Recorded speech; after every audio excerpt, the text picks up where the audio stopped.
Hello বন্ধুরা, সঞ্চিতার আরও একটি ব্লগে তোমাদের সকলকে স্বাগত জানাই। আশা করছি তোমরা অনেক ভালো আছো।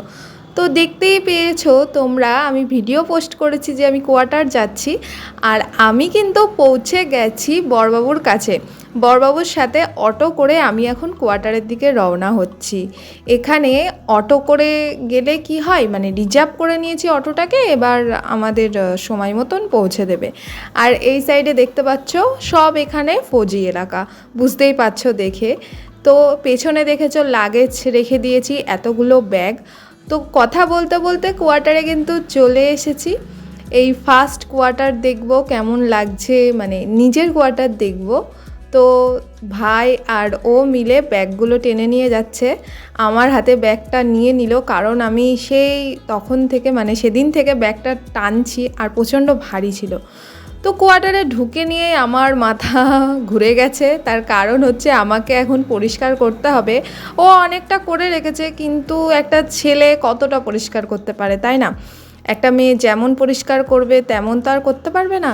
তো এসে নিয়েই প্রথমে আমি না বসে ঝাঁটা হাতে নিয়ে দেখো ঝুল পরিষ্কার করতে লেগে গেছে।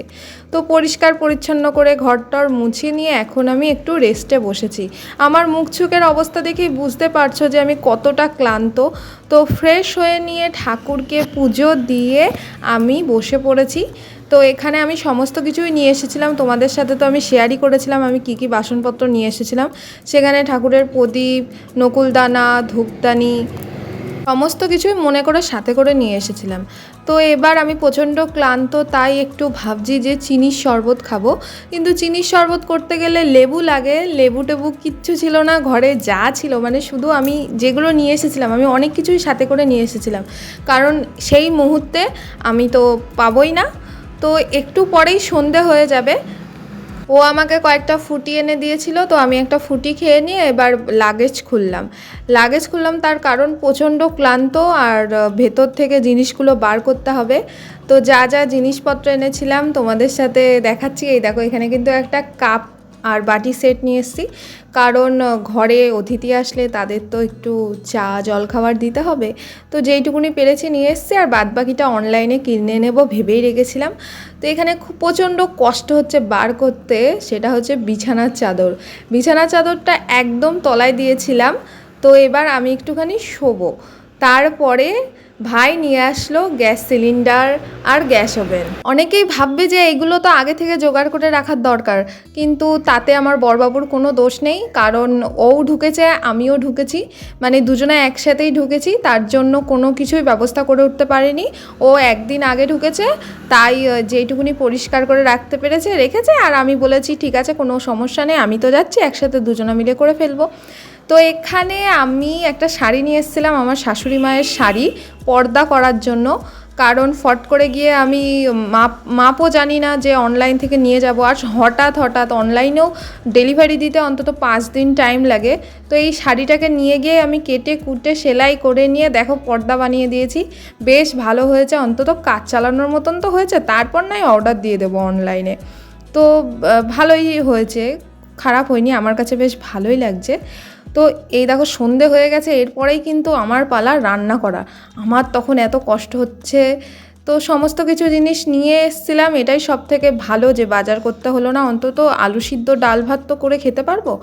তার জন্য এই বাসনের ব্যাগটাকে খুলে নিয়ে প্রথমেই বার করে নিচ্ছি কড়াই, ডাল, তারপর হাঁড়ি আর প্রেশার কুকার। কারণ প্রেশার কুকারে ডাল করব, আর কড়াইয়ে যদি লাগে মানে ভাজাভুজি করার জন্য, আর ভাত তো করতেই হবে।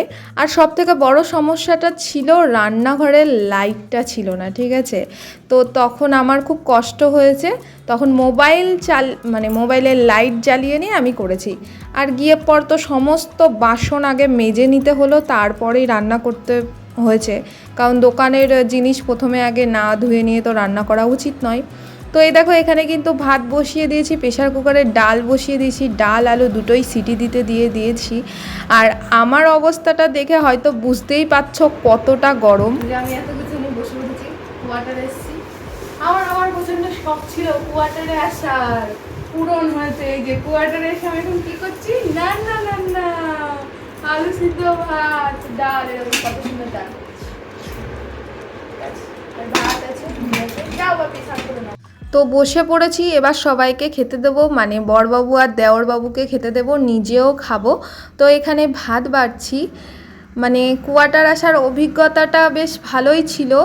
এটা নিজের ছোট্ট সংসার, সমস্ত কিছুই নিজের পরে নির্ভর, মানে নিজে করলে হবে, না করলে হবে না, এটা সবাই জানি।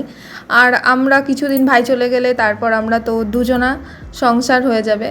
তো এখানে ওদেরকে খেতেও দিয়ে দিয়েছি, আর ঘি নিয়ে এসেছিলাম, আলু সিদ্ধ ভাতে একটু ঘিও দিয়ে দেবো। তো এটা কিন্তু ভোরবেলা উঠে আমি এখন আলমারি গুছাচ্ছি, আর বরবাবুর ডিউটি চলে গেছে। তো আজকের ব্লগ এত দূরই থাকলো।